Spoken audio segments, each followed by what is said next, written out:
While 51% of the vote passes the constitutional threshold of a majority, it clearly is not adequate support to continue on as leader.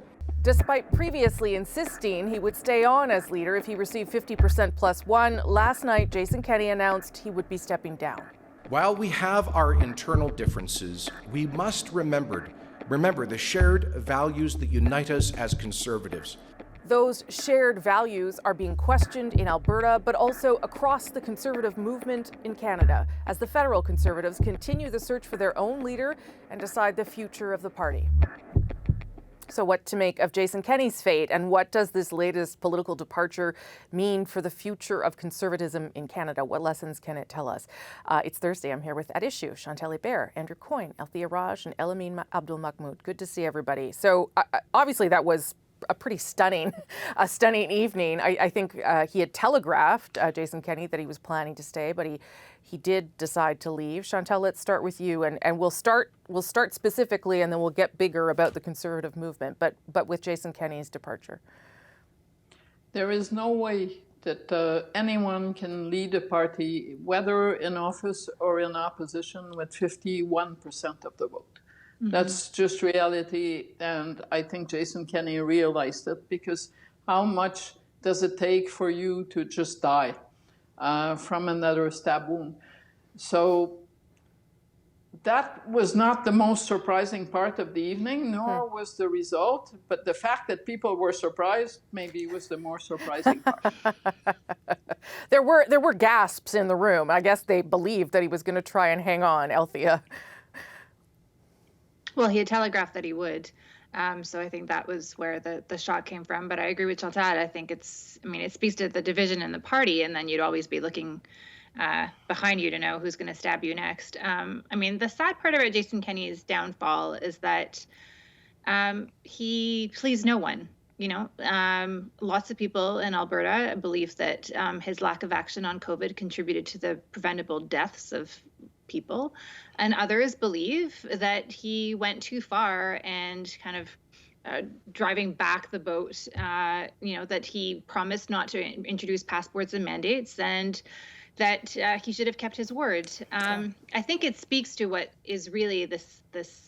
I don't think he would be gone if it wasn't for COVID. There is a lot of anger out there, and I think we'll get to this, but it speaks to the division that we're seeing federally. I think a lot of people want a fighter, and we saw that with Trump, that President Trump, fighters don't make very good leaders. And Jason Kenney, while in opposition, was a great fighter, but in government wanted to lead. And a lot of people that were anti-establishment did not support his incrementalism or his perceived incrementalism, I think is fair to say. Well, there were even federal Conservatives who blamed his lack of action on the pandemic for their own problems in the last election. I mean, you can take that or leave it, but that is what some of them also say. Elamin, do you think that it was inevitable? Because it is a surprising downfall for a politician who federally was quite successful. I think the shock is palpable, because I think even he might have expected that he would squeak by on maybe 60, 65% and then have to reevaluate whether that's survivable for him and whether he can stay on with that. But I think I find myself in the odd position of now having to think about Jason Kenney as some kind of moderate, or as also some kind of person who's the last person holding up his hand against the dam of populism sort of taking over conservatism in this country. Yeah. I don't think we would have said that about Jason Kenney even 2 years ago. I think he was quite comfortable sort of engaging in the populist rhetoric in this country, which is to say that, it sort of begins a little bit with flirting with populism. And then before you know it, it's very easy for that wing to take over the party. And then you find yourself in this particular position. I think the lessons for everybody who's in the Conservative leadership race right now, they must be very worried about. Yeah, to Elamin's point, Andrew, I wouldn't describe Jason Kenney as moderate, but maybe he is moderate now based on what else is out there. I don't know how you read that. Well, everything's relative, and there's different types of moderate. There's moderate of temperament versus moderate of policy. I'm not sure he's a whole lot of either, but again, compared to others. But look, any kind of calamity like this, and this is for his party and for himself, an enormous calamity. They won such a thumping election victory only 3 years ago. you can't really pin it, I don't think, on any one cause. I think it's a mixture of things. He was trying to steer a highly fractious and only just barely united party through two of the worst storms to hit any province in decades, not only the collapse of world oil prices but also the pandemic. He was trying to do so at the same time as having actually a fairly ambitious policy agenda. To do all those things, I think, would have taken taxed the skills of a leader with a sure grasp of Alberta politics, a winning personal style, and a highly professional cadre of advisors. And he really had none of those three things. So you put all those things together, the times, the party, and the man, that's how you get something, a blow up like this. Chantal. Yes, but it should be remembered that Jason Kenney campaigned on who you oppose and never campaigned on who you or what policies you agree we should put forward. And that came back to bite him. I agree that the pandemic issue was a big deal, and it probably spelled a disaster for him. But at some point, you have to pick a lane. If we'd been doing this panel 3 years ago, before the pandemic, the person to go down would have been Premier Ford in Ontario. But during the pandemic, he did pick a lane and is living to survive it and possibly to be re-elected. Jason Kenney picked one lane, then the other, and in the process managed to come across as an irresponsible premier. Yeah, Althia? in fairness, I think Andrew, and then Althia, Go ahead, Andrew. In fairness, I think what I might call the Yahoo faction in the Alberta Conservative Party is significantly larger than in the Ontario Party. But I agree that he was stuck in a very uncomfortable straddle, particularly on the pandemic, which brought out the worst in the sort of extremist wing of the party. People denying that anything needed to be done, that the most reasonable measures were a form of tyranny, et cetera.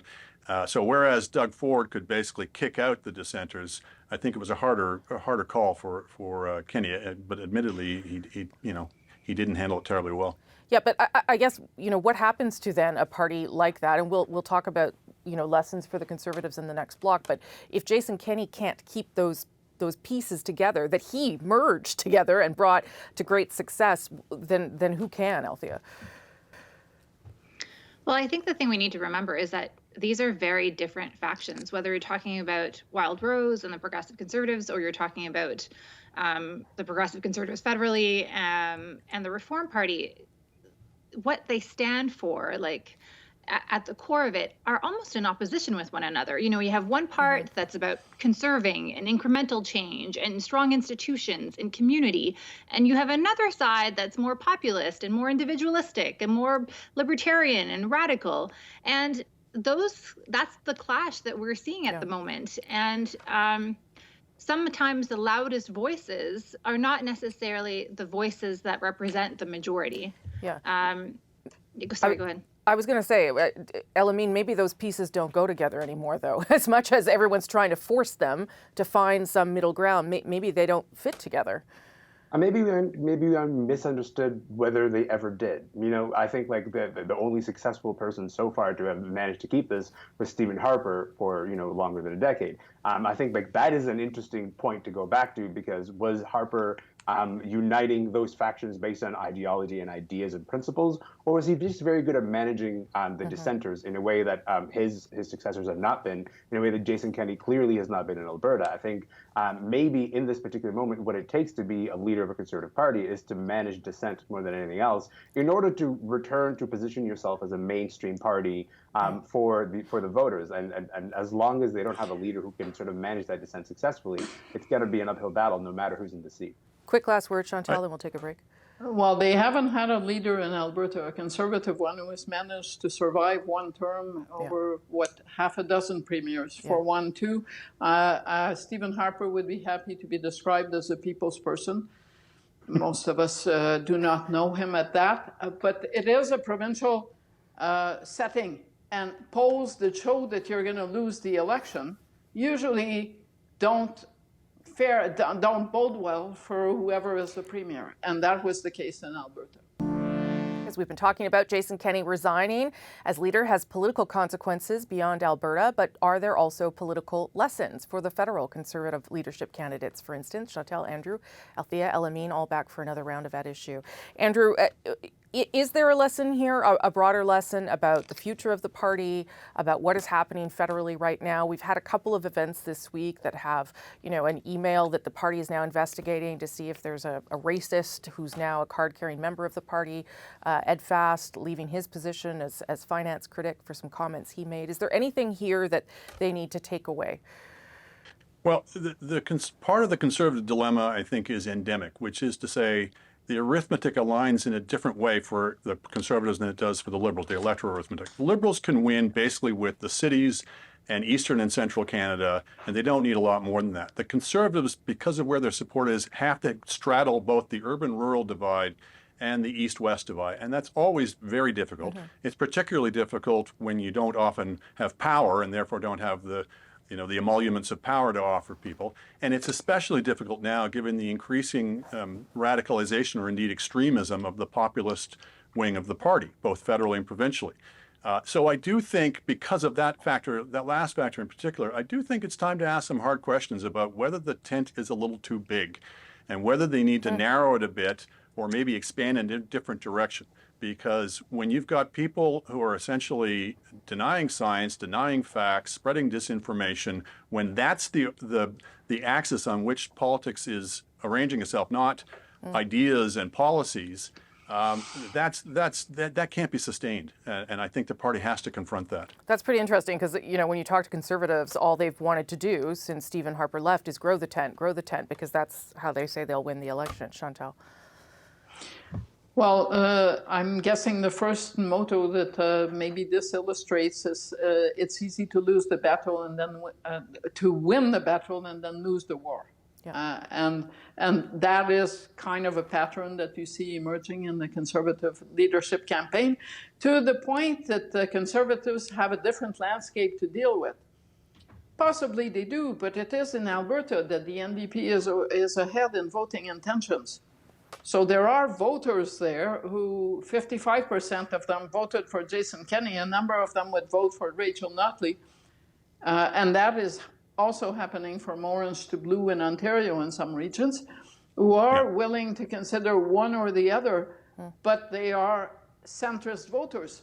And to deny their existence and to say we need to actually insult them, because that is what is happening in the process of the Conservative federal leadership campaign, that it's no longer that you're a Liberal that is an insult to other Conservatives, it's that you are a centrist, is to ignore Canadian reality. Althia? So I think I view it a little bit differently. I think what we're seeing in the federal race is that there are basically two camps about different ways of winning. And I'm not convinced that you can't win by not catering your message to the suburbs or to urban areas. As long as, the NDP and the Liberals are strong, the Conservatives can split the vote and win. And that is part of, I think, Mr. Poilievre's strategy. When just one more vote, that is all. You're not trying to sway the minds of the center. You're just trying to pick up as many seats as you can. And I think that strategy is possible. Of course, we also know governments defeat themselves. I think the lesson, though, from what we've seen from Jason Kenney for someone like Mr. Poilievre or maybe someone like Leslyn Lewis or even Roman Baber is be careful the seeds that you sow, because they could come back and bite you. And while you're fermenting all this anger, that anger can turn on you in a moment's notice. Elamin. I mean, it almost feels like largely a process issue in the sense that we have to go through this very public process where, people who want to lead this party have to say sometimes quite outlandish things in order to gain favor with the rest of the party membership. But as a consequence, we are here talking about, how far from the center has this party strayed. Yeah. And I think that something about that impressionistic idea gets into the minds of voters. I think the more drawn out that process and the more public that it is and the more knives there are in this process while it's unfolding, the harder it is to forget later for those centrist voters who say, you know what, I do remember that within that leadership race, the things that were said were quite difficult for me to swallow. And I think that continues to be the case for this party. Yeah. But I would say, and I just quickly, the people who aren't centrist voters have to have someone too. Like they want to have a voice as well. Andrew? Right, but the Conservatives, it seems to me, have tried the rev up the base experiment multiple times, and they don't have the votes for it. And if there's one sure way to unite the left in this country, it's to have a really intemperate Conservative Party with a really intemperate leader that scares the bejesus off people. You're going to scare not only New Democrats in the Liberal camp, you're going to scare centrist Conservatives into the Liberal camp. Yeah. Last word to you, Chantal. I totally agree to Althia's point. Yes, it's possible to win because the NDP and the Liberals split the votes until voters get spooked by your Conservative leader and decide that they're going to coalesce to whoever can beat that person. And we've seen time and again that the Liberals use that strategy to their advantage in elections too. Okay, everybody, fascinating conversation. Thank you for being here. Appreciate it.